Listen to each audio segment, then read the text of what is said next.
Sinalanta ng baha ang maraming bayan sa Catanduanes dulot ng malakas na ulan at hangin na dala ng Bagyong Ada. Yan ang ulat ni Jayco Cruz.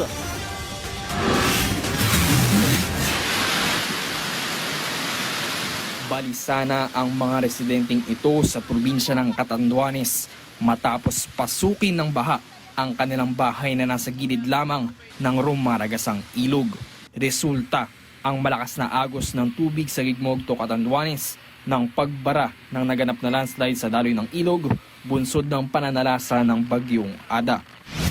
Ganito rin ang sitwasyon sa Birac, Catanduanes kung saan makikitang pinasok na ng tubig baha ang ilang kabahayan sa lugar. Sa Birac pa rin, sumabay sa pag-ulan ang pagkasina ng isang tubo na ito na nagresulta ng gutter deep na taas ng tubig baha. Mataas na rin ang level ng ilog sa barangay Mabini sa Karamuran, Catanduanes. Patuloy itong minomonitor ng mga otoridad kasabay ng paghahanda para ilikas sa mga residente. Bilang tugon, naka-alerto na ang 9th Infantry Division ng Philippine Army. Nag-deploy na rin ng may 72 disaster response teams, taglay ang mga sumusunod na opisyal para sumaklolo sa mga nangangailangang residente.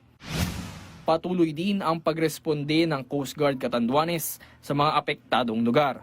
Nag-deploy na ng mga grupo na tututok sa search and rescue at humanitarian assistance, partikular sa mga residenteng stranded dulot ng pagbaha.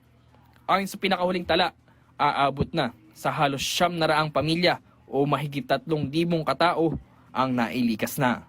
Jayco Cruz para sa Pambansang TV sa Bagong Pilipinas.